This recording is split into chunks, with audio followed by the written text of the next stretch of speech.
Bon, ça va. 4600 nœuds, 28 000 liens, ça devrait le faire. Donc on va aller lancer un Force Atlas direct. Je refais la petite pour voir le truc technique de tout à l'heure Ouais. qu'on voit mieux. Alors, Force Atlas, Absolument. 2, et on le lance sans rien toucher. Alors là, il s'est mis Sans en rien toucher répulsion pour voir. approximative, ce qui n'était pas activé tout à l'heure.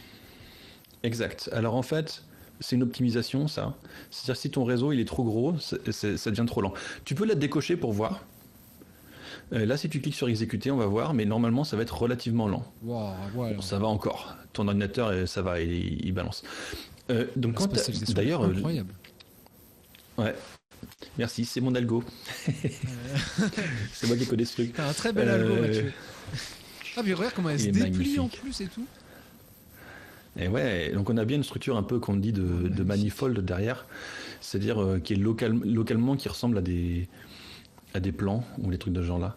Alors là, on a typiquement un exemple où on pourrait laisser le truc tourner quand même assez longtemps. Donc là, le réseau c'est un peu déplié. Tu peux cocher répulsion approximative pour voir ce que ça fait. En général, donc ça va aller un peu plus vite, mais ça va aussi un peu vibrer. Ouais. Donc les vases communicants là, enfin le compromis qui est fait, c'est que tu fais une approximation, mais du coup ça apporte un peu de bruit dans le mouvement. Mais on voit que le réseau est quand même vachement stable. Donc Ouais. là, très bien. Alors, j'aurais une question. parce que je sais que t'en c'est as un parlé. KNN. Ah, excuse-moi, Ouais, vas-y, non, vas-y. je mets juste la question dans la backlog, Ouais. parce que je pense que c'est pas le moment d'en parler, mais peut-être un peu après. Mais je me suis toujours demandé à quoi ça servait le linlog, et t'en as parlé tout à l'heure. Donc peut-être qu'un peu plus Ah, tard. on va l'appliquer. Ok, ouais. super. Parce que en fait, à chaque fois que j'ai lancé, ça a juste exactement. dilaté le graphe pour qu'il aille se taper dans. Je vais vous montrer comment utiliser le linlog. Là, on va peut-être l'utiliser. Mais le truc, donc, bon, il y a plusieurs trucs qu'on va faire là. Mais le premier truc que je voudrais regarder avant qu'on aille sur le linlog, parce que c'est important, ça va jouer si on va sur le linlog ou pas, c'est est-ce que il y a des poids dans les liens. Alors, on pourra aller voir dans le Data Lab, mais on va pas le faire. Je vais vous montrer un moyen de le savoir sans le faire. Vous avez un truc et un paramètre qui s'appelle influence du poids des liens, qui est mis à 1. Mets-le à 0. Et on va faire comme si tous les liens avaient le même poids. Si ça change, quoi que ce soit, on a un poids des liens. Ça a changé quelque chose. Ça a changé. Alors, là, donc, si tu le mets à 0, en fait, le truc qui se passe derrière, c'est vraiment pas compliqué. Le poids des liens, qui est souvent entre 0 et 1, mais c'est pas toujours le cas, mais souvent c'est entre 0 et 1. L'influence du poids des liens, c'est l'exposant du poids, de la façon dont il est pris en compte dans les calculs. Donc si tu mets à 0, quoi que ce soit puissance 0, ça fait toujours 1. Okay. Et donc tous les liens se retrouvent avec un poids de 1. Si tu mets à 1, le poids d'origine est pris. Et là, si tu mets plus, donc là tu avais mis 10 par exemple, tu vas te retrouver, les poids qui ont 10%, ils vont se retrouver à 10% fois 10% fois 10%, c'est 1 10 milliardième. 10 puissance moins 10. Voilà. Donc là, tu mets des grosses puissances et puis des trucs vraiment horribles vont se passer. Oh, dans la prochaine version de Gephi, on n'aura plus le carré que vous avez vu là. Il y a des bords autour du truc. On peut aller trop loin. Il n'y a pas de raison d'aller trop loin. Si vous avez ce carré qui apparaît, c'est que vous avez envoyé le truc qui est trop loin. Les nœuds vont trop loin et l'algo applique une sorte de maximum aux coordonnées. Notre prochaine version de Gephi n'aura plus ce problème. Que là, on en a qui sont bloqués dans la matrice. Ouais. Alors, que faire quand il y en a qui sont bloqués dans la matrice? Mais ça, donc, on va récupérer ça avec la gravité. Ok. C'est une façon de faire. Si je fais ça, est-ce que ça va les ramener ou pas? Ouais, absolument. Voilà. Ça devrait. Oui, ils sont là. Voilà. Et donc là, tu peux réactiver la gravité plus forte, par exemple. C'est pas une mauvaise idée. Mais il va falloir mettre la gravité très, très basse. Donc là, tu vois, 1, c'est trop. Sur 0,1. Ouais, même ça, c'est encore trop, mais vas-y. Voilà, 0,01. Voilà, là, tu gardes un petit peu contenu le truc. On peut quand même le mettre encore un peu plus, non? Absolument, oui. Si on met même ça. Mais te prends pas trop la tête là-dessus parce qu'on va appuyer le linlog et ça va faire qu'on va devoir le refaire. Ouais, carrément. Alors, donc on voit donc on a cette espèce d'influence du poids des liens. Là, on est à combien là? Tu l'avais remis à 0? Je l'ai mis à 0 le poids des liens. J'ai voilà. mis la gravité très faible. J'ai juste une autre question sur le poids des liens parce qu'on en a parlé pareil à la Gephi Week. Ouais. C'est que tu l'as dit tout à l'heure rapidement. Tu as dit en général c'est entre 0 et 1 et tu as même dit, tu m'avais dit à Gephi Week, un poids des liens très fort ça casse tout. Et c'est-à-dire que moi j'ai déjà construit des cartos qui du coup ne marchait pas très bien et donc j'ai pas gardé ces choses-là. Mais par exemple sur, je sais pas, imagine un nombre, même un truc qui est fait par exemple, imagine il y a des gens qui se mentionnent sur Internet et tu vas utiliser le nombre de mentions comme poids des liens. Sauf que s'il y a une discussion, tu peux avoir un nombre de mentions qui est égal à 123 et donc le lien en fait il vient tout casser. Moi ça peut m'arriver aussi quand je fais mes cartographies Twitch d'utiliser comme poids des liens le temps de visionnage ou la durée d'interaction sur la chaîne. Ce qui est à la fois intéressant pour discriminer par exemple un viewer qui est un viewer fan d'une chaîne et un viewer qui est de passage. Mais tu me disais que en fait si j'ai 100 au niveau du poids des liens, ça fonctionne pas très bien. Donc il vaudrait mieux normaliser ces poids des liens une fois... Là, il y a un bouton d'ailleurs. Hein. Ouais. Tu vois ici, là, il y a un petit bouton normalise le poids des liens. Si votre poids des liens, il est des nombres arbitraires, ça normalise entre 0 et 1. Ici, je suppose que le poids des liens, il est déjà normalisé entre 0 et 1. Au fond, pourquoi ? C'est parce qu'on ne sait pas exactement... Alors là, je pense ce qui se passe, c'est que le poids minimum, c'est pas 0. Donc si tu mets... Bref, peu importe. Le poids des liens, c'est ce que les gens veulent. Ok. Et donc là, ouais, c'est ce que je pensais. Donc c'est normal, c'est la façon dont on pondère les liens dans un KNN, ça fait que ça peut aller quasi jusqu'à 1, si tu as vraiment des trucs des nœuds identiques par exemple, dans l'espace vectoriel, ils vont se retrouver parfaitement identiques, ils vont avoir un lien de 1. Et ensuite ça peut aller vraiment loin, mais comme les deux nœuds les moins à côté, ils seraient presque à 0, mais comme tu prends que les plus proches voisins, peu importe. Le truc qui est important, c'est... Certaines personnes vont avoir des poids qui peuvent être entre 0 et 1. Certaines fois, ça va être entre 0 et peut-être 2, 3, 4. Et en fait, le poids des liens peut représenter comme si tu avais un double lien, un triple lien, un quadruple lien. Ça va encore marcher. Des fois, ça peut être des trucs encore plus. Donc, ça peut être, les liens ils peuvent être genre 1, 1000, 1 milliard. Donc, par exemple, si tu as des flux financiers et que tu codes... Bon, là, le réseau appliquait 1 milliard fois plus d'attraction pour un nœud, pour un arc que pour un autre. L'algorithme, il va pas réussir à suivre des énormes ordres de grandeur, des écarts aussi gros. Et puis, si tu as des écarts, des liens négatifs, des poids négatifs, ce que techniquement tu peux faire dans les données, est-ce qu'il faut que les nœuds se repoussent encore plus ? Là, ça devient compliqué à gérer. Et ça, on peut pas savoir. Hein. GFI, lui, il accepte tout. Donc, c'est après aux gens d'appuyer sur les boutons qui font sens. Là, on est dans un cas assez classique, mais finalement qui correspond bien, c'est que les poids sont entre 0 et 1. Grosso modo, prenez les poids là comme des probabilités. Un nœud qui est à 0,5, en fait c'est un lien qui est à 0,5, c'est comme un demi-lien, grosso modo. C'est une bonne façon de le voir. Donc là, par exemple, ce qui est important, c'est pour le layout, si tu prends en compte le poids des liens, en donnant plus ou moins d'influence, tu vas pouvoir renforcer certains aspects de la structure. C'est ça qu'il faut faire ici. Donc par exemple, tu peux pas obligé de normaliser. Je pense que là, il ne faut pas normaliser en l'occurrence. Donc mets-le à 1 par exemple pour voir quel changement ça fait. Donc on voit que peut-être certains clusters ont été un peu longs, mais ça ne fait pas une énorme différence. Mets-le à 5 par exemple ou à 3. Voilà. Ce qu'il faut regarder, c'est l'équilibre entre les clusters, en fait la séparabilité des clusters, c'est ça qu'on essaie d'obtenir. Donc moi il me semble que quand on fait ça là, sur ce genre de réseau, on peut pousser pas mal. Donc remets-le à 10 par exemple encore pour voir. Pour moi les clusters vont rester des clusters, mais ils vont encore un peu plus se séparer. Donc après c'est une question de goût, hein. Et puis ça dépend de la structure du réseau, mais on peut avoir intérêt à pousser un petit peu ça. Ici comme le poids des liens est en dessous de 1, plus on met une puissance, plus les liens sont faibles en fait. Hein, puisqu'une puissance d'un nombre plus petit que 1, ça diminue. Ouais. Donc là je pense que 15 par exemple, ça allait... Donc là il faudrait compenser avec l'échelle de gravité, etc. Peut-être simplement, je trouvais que c'était bien genre un truc comme 5. C'est-à-dire qu'on avait relâché un petit peu, mais pas trop. Je trouvais ça pas mal. On va faire une autre manip maintenant. On va appliquer le linlog. Alors pourquoi ici on voit pas des clusters énormément... On voit pas énormément les clusters. Et j'aimerais bien essayer de me donner une chance de voir encore un peu plus les clusters. Et je vais vous dire pourquoi. C'est parce que je pense qu'en fait, ici, on est face à une structure de communauté qui n'est pas seulement faite de clusters. Elle est faite aussi de nappes. C'est un truc qui est vachement important pour moi. La structure d'un réseau, c'est pas toujours des clusters faiblement reliés. Des fois, ils forment des espèces de continuums, et c'est la raison pour laquelle on veut visualiser des réseaux. On voudrait voir ces continuums. C'est logique au fond, puisque ces points, ils viennent d'un KNN, donc ils viennent d'un espace vectoriel où ça se trouve ce continuum il existait, il y avait une espèce de dégradé de position de points comme un nuage qui aurait une certaine forme et la structure du réseau capture ça. C'est pas forcément, toute structure de communauté n'est pas forcément que faite de clusters complètement disjoints.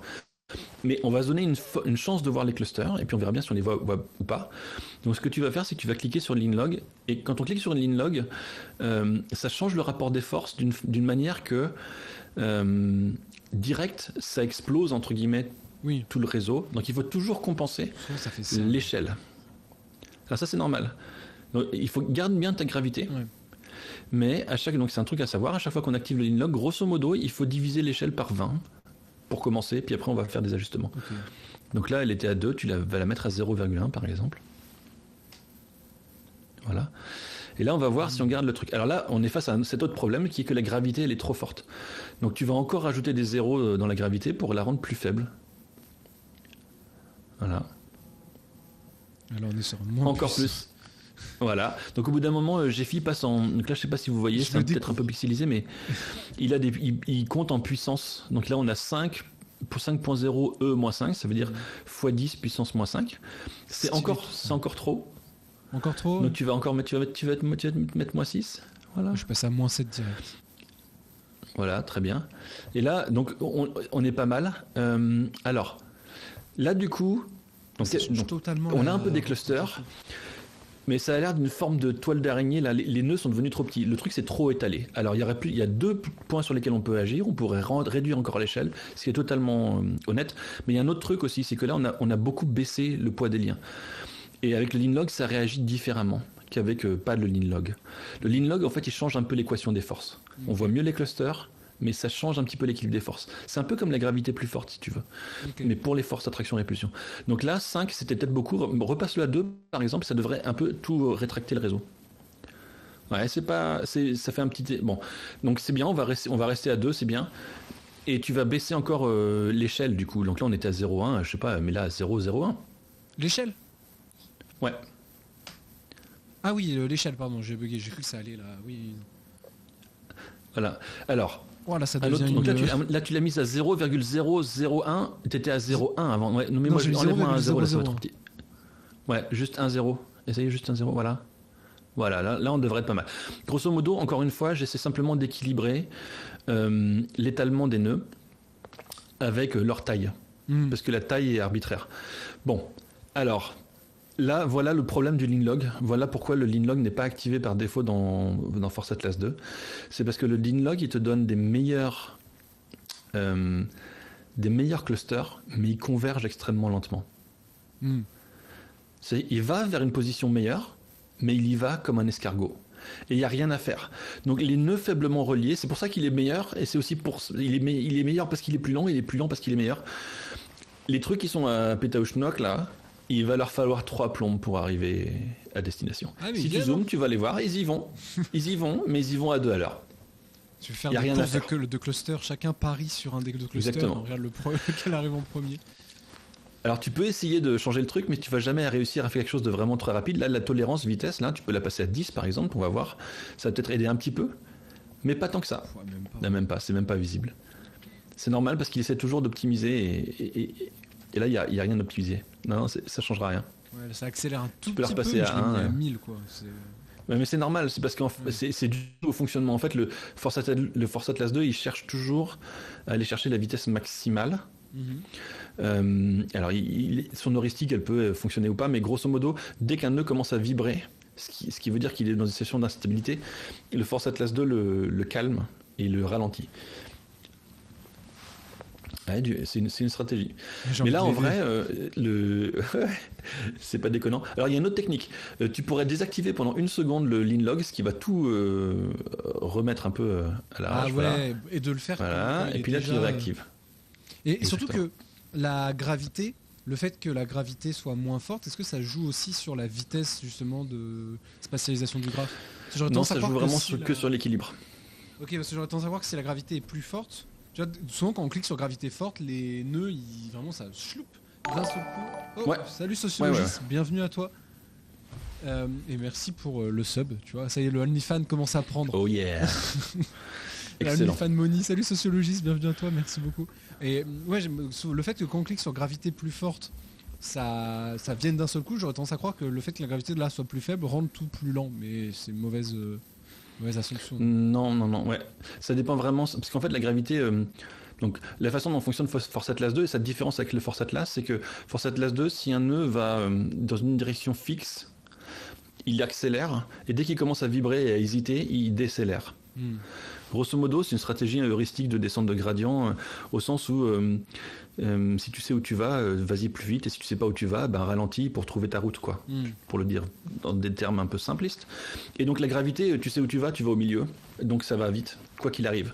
Le lean log, c'est pas ça, c'est que en fait la raison pour laquelle le lean log, les nœuds, ils arrivent pas trop vite à destination, c'est que dès qu'ils commencent à accélérer, ils se mettent à vibrer, parce que le lean log, il a naturellement cette espèce d'instabilité. C'est lié au fait que les nœuds, ils devraient bouger tous ensemble, mais en fait ils bougent pas tous ensemble à la même vitesse, donc ça crée des déséquilibres qui créent ces... Je rentre pas dans les détails, mais voilà.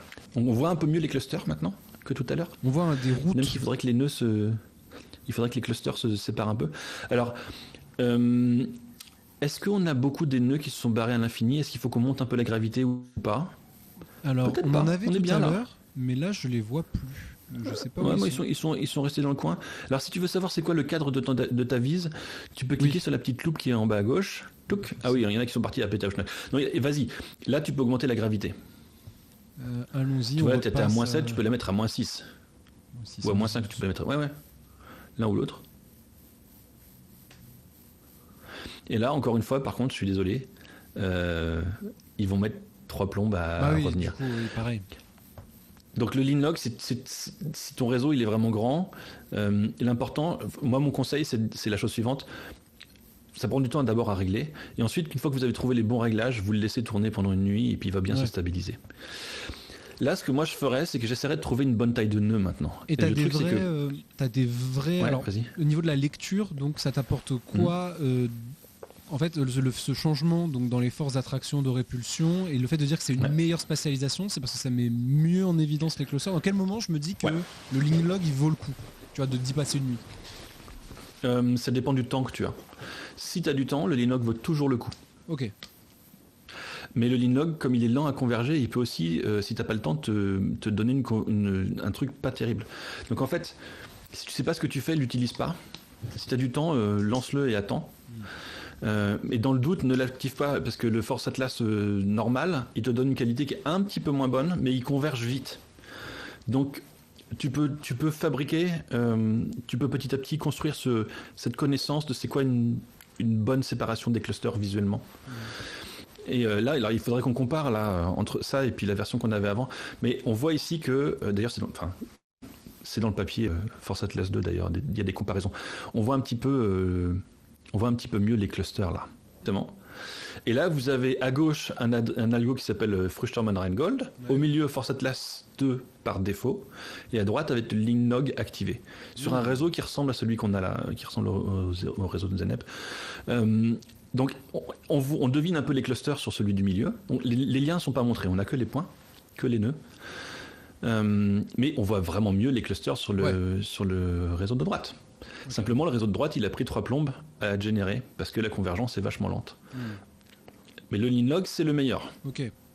C'est pas moi qui ai inventé le lean log, c'est un type qui a fait le meilleur algo qui s'appelle Andreas Noack, un Allemand. Il a d'ailleurs prouvé que ses forces sont les meilleures. Okay. Après, tu vois, il peut y avoir des optimisations, mais en termes de qualité, c'est vraiment le top. Et donc, j'ai juste intégré ces forces dans mon algo. Okay, donc ça vaudra le coup que la prochaine fois que je fais une carte au Twitch, je lance une semaine de lean log dans le fond. Une nuit suffit. Mais en fait, donc, alors, comment faire quand on... Tiens, on va faire l'expérience. Tu peux juste essayer de trouver les bons réglages de gravité et tout avec ton réseau, avec le Force Atlas 2 pas activé, enfin avec lean log pas activé. Donc là, on pourrait essayer de faire, par exemple, vas-y, désactive le lean log. Donc là, l'échelle devrait être plus grande. Mais grosso modo, ce que je suggère, c'est on fait les réglages sans le lean log. Et après, on l'active avec 20 fois moins d'échelle. Ok, donc là, Là, je garde ça. Oui, alors c'est vrai que ça nous donnait Voilà. ça tout à l'heure. Donc là, par exemple, on est pas mal. On voit pas aussi bien les clusters comme je disais, mais là, la forme nous paraît pas mal. Ce qu'on pourrait faire aussi là, c'est qu'on pourrait justement aller voir la forme, la taille des nœuds. On devrait faire ça là maintenant. Ouais. Puis on va revenir au linlog. Voilà. Là, je pense que le degré, ça va pas être énorme la différence, mais ça vaut le coup de le faire un peu.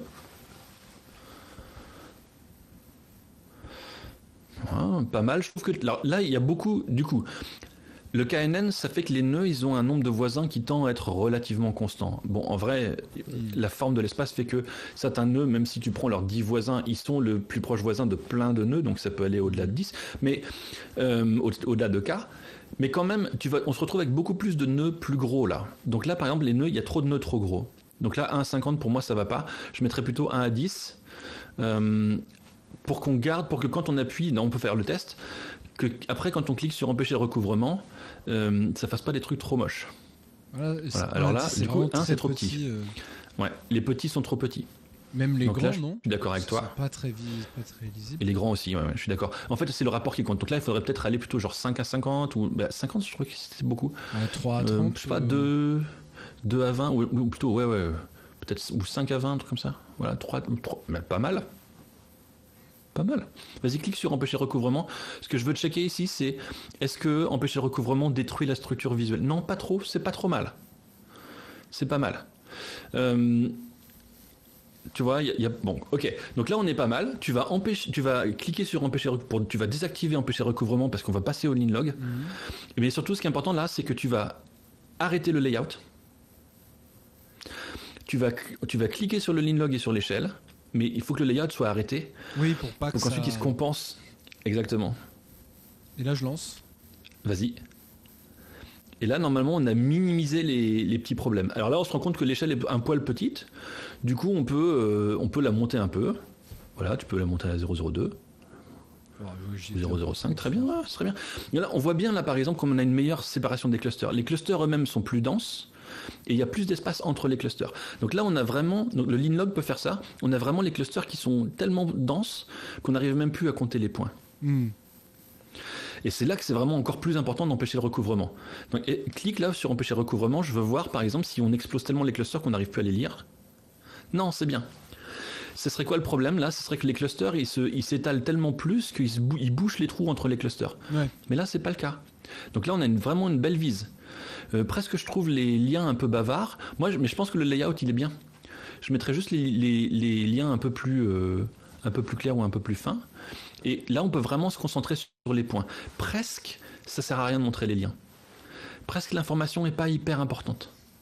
Alors si on les retire, ce qui compte, c'est les liens, ça donnerait ça. Donc on a vraiment les îlots. Après, est-ce que les liens ne sont pas quand même intéressants pour voir ces routes ici ? Ouais. Je suis d'accord. Donc, ils donnent une information quand ils sont vraiment nombreux. Donc, simplement, là, moi, je ferai un dosage dans lequel ils sont soit suffisamment clairs, soit suffisamment fins pour pas entrer en compétition visuelle avec les clusters. Le truc le plus important, c'est les clusters. Et secondairement, qu'on voit où sont les ensembles de liens les plus massifs, mais seulement secondairement. Parce que je les mettrai pas d'accord. Donc, le truc le plus important, là, c'est qu'on voit bien les clusters de nœuds. Comme ça, ce serait pas mieux, tu vois. Un peu plus clair les nœuds et un peu plus fins les liens. Comme ça. Les nœuds clairs, il n'y a pas de raison de mettre les nœuds clairs. Enfin, si tu avais des libellés, tu voudrais les voir. Ouais. Mais là, tu pourrais avoir les nœuds aussi foncés que possible. Moi, je ne verrais pas de problème à avoir les nœuds tout en noir pour avoir le contraste maximal. Par contre, je suis d'accord avec toi, il faudrait que les liens soient un petit peu plus clairs. Voilà, cette structure-là, ce qui est important, c'est qu'on soit quand même capable de distinguer les clusters. Donc si les liens sont trop foncés, on pourrait se dire, il y a peut-être des nœuds là, et c'est peut-être les nœuds qui font toute une sorte de bande verticale, ce qui serait un pattern visuel. Et en fait, il s'avère que non, c'est en fait les arcs. Et donc, pouvoir distinguer les deux, c'est important. Voilà, donc il faut aller chercher un réglage qui donne la priorité à bien distinguer les clusters. C'est ça le truc le plus important. Est-ce que là c'est bon ? Donc là t'es pas mal. C'est un poil trop clair peut-être.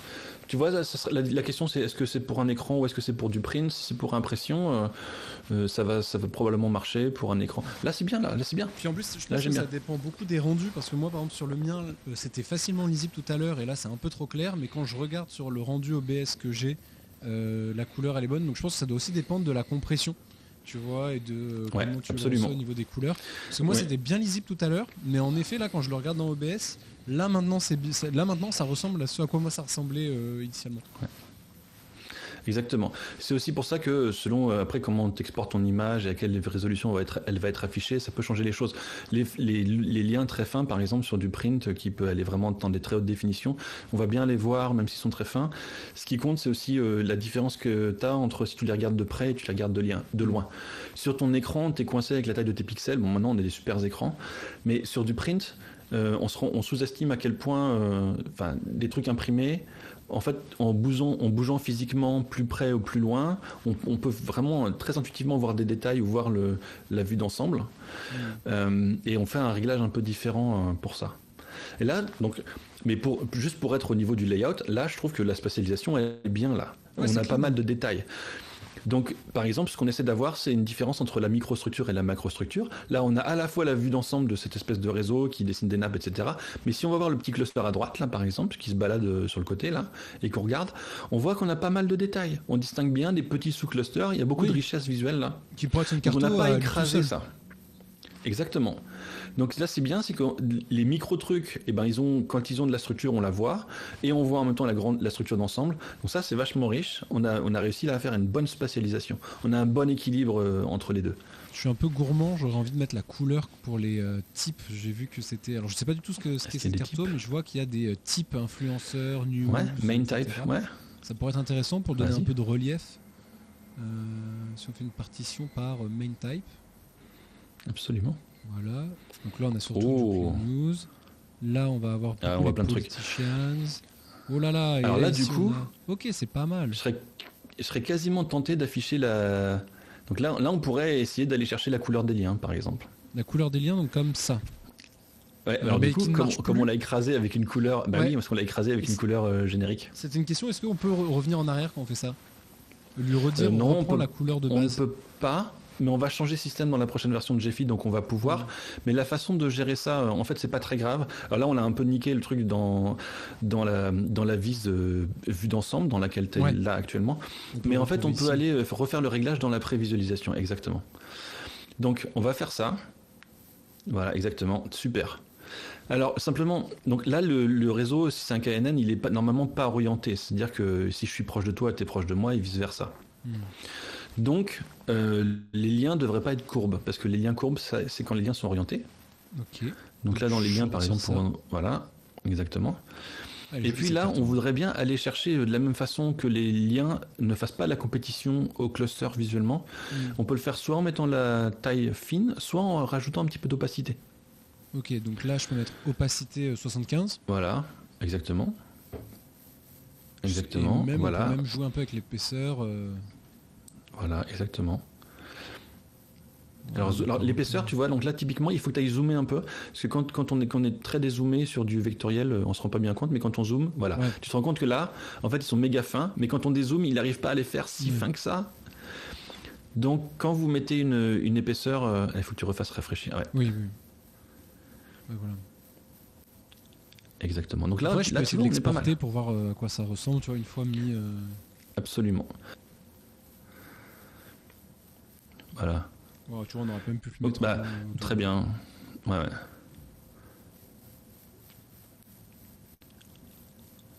Ouais, c'est pas mal, hein. Ça... Elle est bien. Vas-y, exporte-le en jeu XF pour Zenep. Ouais, mais surtout elle est vachement bien. Enfin, la différence entre avec et sans Linlog, pour le coup, ça tombe. Enfin, c'est pour montrer ça, ça a vraiment bien marché parce que toute cette zone ici, elle était vraiment très. C'est comme tu disais, ça faisait une nappe.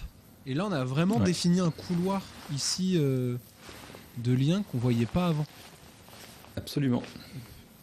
Donc, on a réussi à avoir ce qu'on voulait. Donc, je dirais les réseaux KNN. Et c'est vraiment des bons réseaux à spatialiser avec Gephi. Gephi fait ça très bien, Alphonsat 2 fait ça très bien. C'est des réseaux assez cool, assez sympas pour nous. Ils sont pas trop à invariance d'échelle. C'est-à-dire il n'y a pas trop des hubs monstrueux qui connectent tout le monde. C'est ça le cas le plus difficile, c'est ça. Parce que j'espère que les gens voient bien que selon les compromis que tu fais et les choix que tu fais au niveau du layout, tu montres plus ou moins ces aspects-là de la structure et tu fais des dosages différents. C'est pour ça que moi, j'aime pas utiliser UMAP de façon automatique, c'est parce que selon le résultat que tu as des petits réglages à faire pour optimiser la visualisation.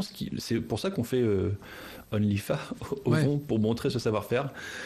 Il y a des petits choix à faire qui jouent sur la façon dont on lit le réseau. Et moi, je pense qu'il y a un vrai... si tu fais ça à la main, tu gagnes de la qualité dans ta visualisation. Surtout si c'est pour après passer du temps avec elle. Parce que là, ce réseau, il est encore à l'aveugle, on ne sait pas ce qu'il y a dedans. Mais, et puis, on ne va pas passer 2 heures à le lire. Mais la personne qui a fait ce réseau, elle peut-être.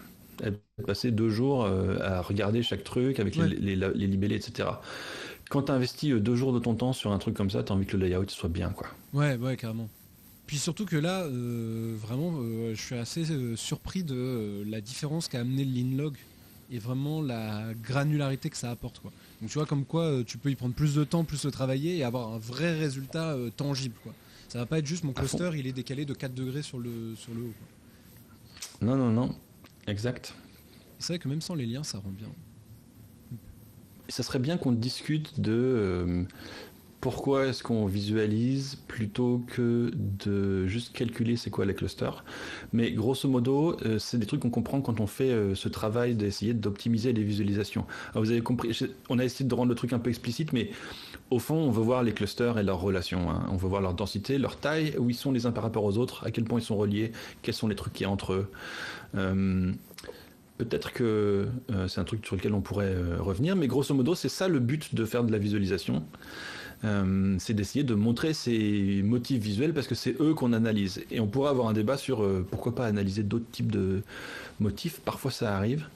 Mais je pense que la plupart des gens, ils veulent juste voir les clusters. Et on veut voir les clusters parce que des fois, tout n'est pas que fait de clusters. On a vu ça un petit peu avec le réseau de Zenep. Ce qui était très intéressant. Et j'espère qu'on va voir d'autres réseaux intéressants. Pourquoi pas mettre des petites descriptions d'ailleurs pour la prochaine fois. Ça donne envie d'aller voir plus en profondeur dans les réseaux. N'hésitez pas à venir dans le chat pour nous parler de votre réseau, si vous nous en avez partagé un avec nous. Exactement.